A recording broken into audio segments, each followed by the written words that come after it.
My name is Hippo Honde. I work with an organization called Ulalo. It's a child-focused organization. We implement a number of programs, one of which is the support for primary schools, which is school meals program. It's a project that is being supported by Chance and Dutch Bildung, CDB.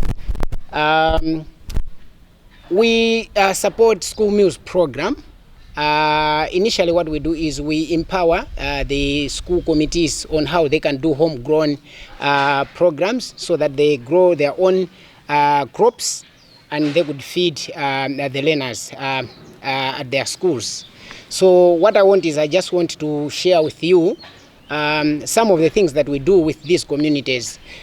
Ideally what we want is we want to empower the communities how they could come up with sustainable activities that could sustain their programs. The idea of training these school committees is when we look at the cost of fertilizer or farm inputs in general, it's very high. So what we want is we want to empower these schools on how best they can implement these school meals programs and sustain the program. So we are looking into that area of expensiveness so that at least the communities can be able to do the projects on their own.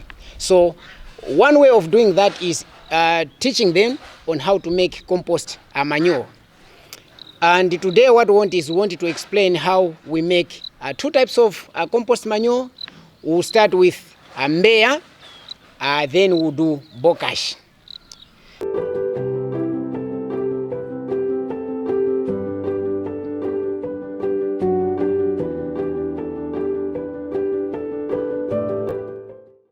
Now, when we want to make Mbeya, Mbeya is an organic compost manure which we make using a number of locally available materials. When we want to make Mbeya, first of all, what we do is we gather the materials that are responsible for making the Mbeya manure. So these are the materials that we gather. One, we need to have manure. So we need to gather 10 kilograms of manure. We put it there. We also need 10 kilograms of maize husks or grain. We also need to have 10 kgs of fertilizer. If we want to make NPK, then we use NPK. If you want to make urea, then we use urea. So it's 10 kgs of fertilizer. We also need to have 20 kgs of ashes. So we need to have ash, manure, fertilizer, and the maize husk. Now, when we gather those materials, because that is the first step, you gather the materials, you have the materials. Now we go another step, that is the second step. You need to prepare a place that is level, a flat one. So when you have that flat surface, you can use it a veranda, or you can just clear a place and you can put maybe plastic paper where you want to mix this. So when you have those materials, what you do is if you have that 10 kgs of manure, you put that 10 kgs into 3 groups. So the 10 kgs, you put it separately, 1, 2, 3, like 3 groups. Then you get the maize husk, you add on top of those 3 parts you have divided. So you put on top of the manure, part of the maize husk, then on the other part and on the other part. Then you get the ashes. When you get ash, you also put it on those 3 piles you have put. Then you get fertilizer. The 10 kgs fertilizer, you put it on the 3 parts that you have gathered. The reason why we put them into 3 groups rather than mixing on one pile is that in the process of mixing, because we add water, so when we add water, we want to make it not too wet or too dry. So when we are mixing it in 3 piles, what we want is when you add, maybe there is a little bit too much water on the first pile, when you come up with the final mixing, you'll be able to consolidate, you'll be able to have at least a reasonable mixture that you intend to make. While if you just make the lump sum together, if you put a lot of water, then the whole thing is spoiled. So that is the idea of mixing it into 3 piles, then you bring them on one place.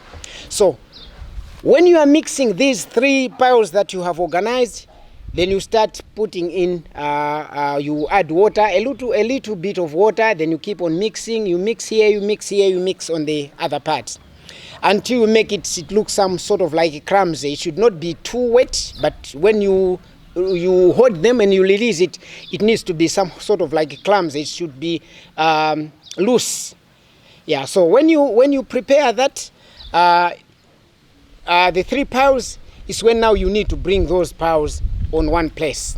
So Mbeya, when we are making this Mbeya fertilizer, what we do is we also need to have a bag, an empty bag, a 50 kg bag that has got a plastic paper inside, because we are making, it's like the real fertilizer that we are making. So after you have the 3 piles, it's when now you get the piles, you put them into one bag, that's the 50 kg pack. Now when you're putting that into the 50 kg pack, you don't just get the first the first mixtures that you did, then you put it in there. You do it randomly. You pick a little bit from here, you put into the sack, then you get another one from the other pile, then the other pile. So you keep on mixing, putting them into one 50 kg bag. So after you put that stuff into that bag, then you get a rope. You tie the plastic inside there, then you tie the outer bag. Then you can get that bag, you put it whether in the stores, in a cool place, and you wait it for 21 days. After 21 days, that compost manure or that Mbeya fertilizer is mature. So after 21 days, you can get your bag, you open it, but you have to be very careful when you're opening it, because the odor that is coming from that, the smell itself is very strong. So you need to have, at least you put on the mask when you are opening it, and make sure that you don't stand where the wind is blowing. You need to be opposite where the wind is blowing, so that the smell should go the opposite direction. So you need to open that, then you put it on a plastic paper to let it dry a little bit for about 10 to 15 minutes. Then you bring it back into that bag, then you tie it, then you can store it for your growing season. So that's the process of making Mbeya. Then after doing that, you have 100% compost manure, that is the Mbeya, that is suitable for you to grow your maize, your vegetables, and whatsoever. So that is one way of trying to empower the school committees as we have this high cost of prices regarding the farm inputs.